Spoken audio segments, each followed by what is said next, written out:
Hi everyone, please like, subscribe, and share our story to help us grow our community.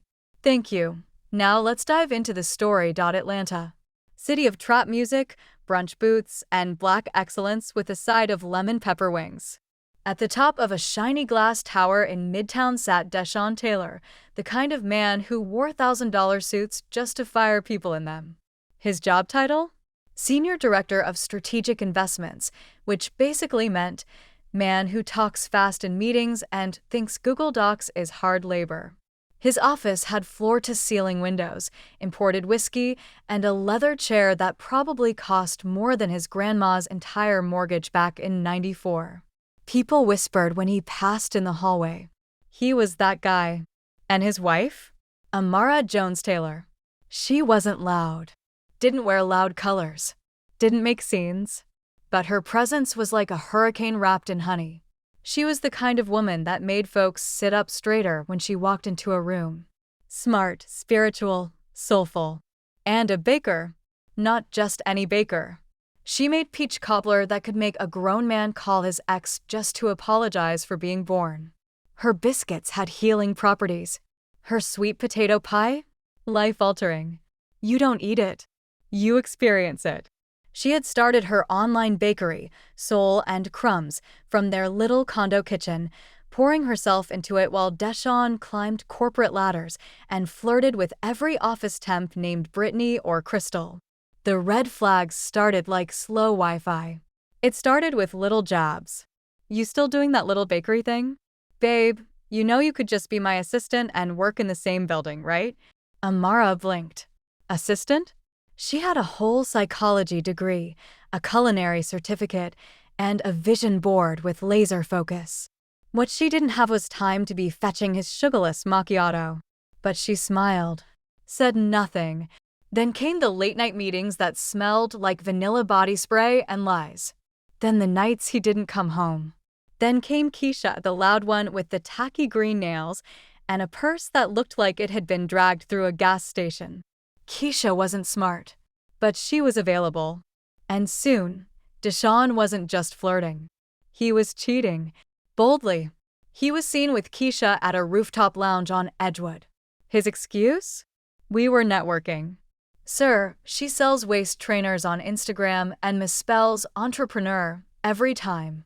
Amara saw the signs, heard the whispers, even got an anonymous DM with a video of Deshaun telling Keisha, "You different. You understand me." Phew, the ghetto.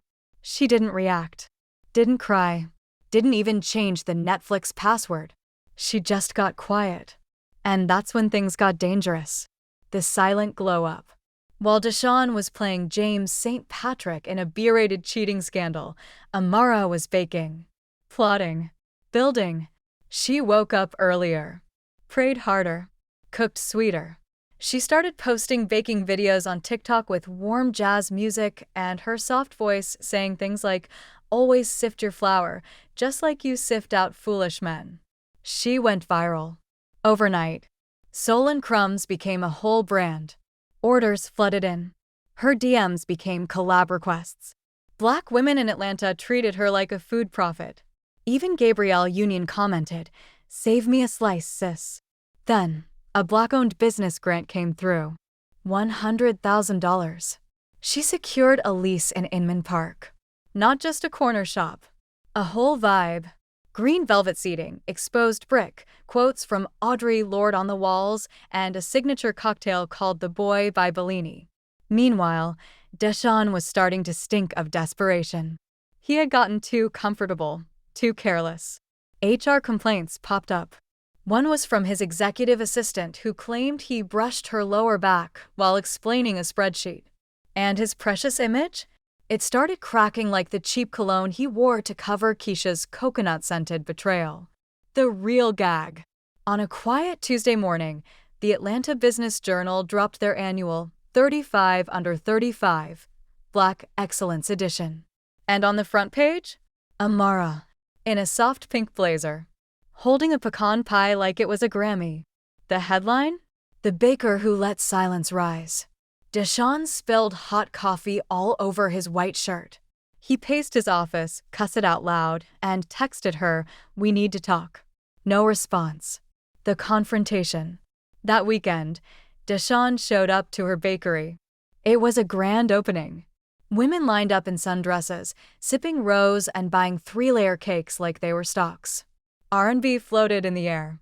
Black joy was thick like shea butter. Amara stood at the center, radiant in gold, her curls pinned up like a goddess descended from Wakanda just to deliver baked goods and judgment. He pushed through the crowd. Sweating, nervous, ego limping. "Amara," he said, breathless. "Can we talk?" She blinked slowly, wiped flour from her wrist, and tilted her head. "Talk? Now?" After you disappeared into Keisha's knockoff Michael Kors lifestyle, he chuckled, nervous. I made a mistake. You built all this and I." She raised a hand. Silence. Then she reached beneath the counter and pulled out a small pie box. Handed it to him. He opened it. Inside, a single slice of pie and a handwritten note that read, "You fed my silence with betrayal. Now go feed yours with this." She smiled, turned, walked back to her staff without another word. The crowd erupted. Some clapped. One Andy shouted, "That's how you do it, baby." Deshawn? He left, still holding the pie, looking like a man who just got spiritually body slammed by the universe.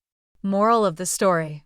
Some women don't need to scream, fight, or drag anyone online. Some women just go silent, get busy, and let success do the dragging. So the next time you see a quiet woman stacking her piece and baking at midnight, just know she ain't crying. She's preheating,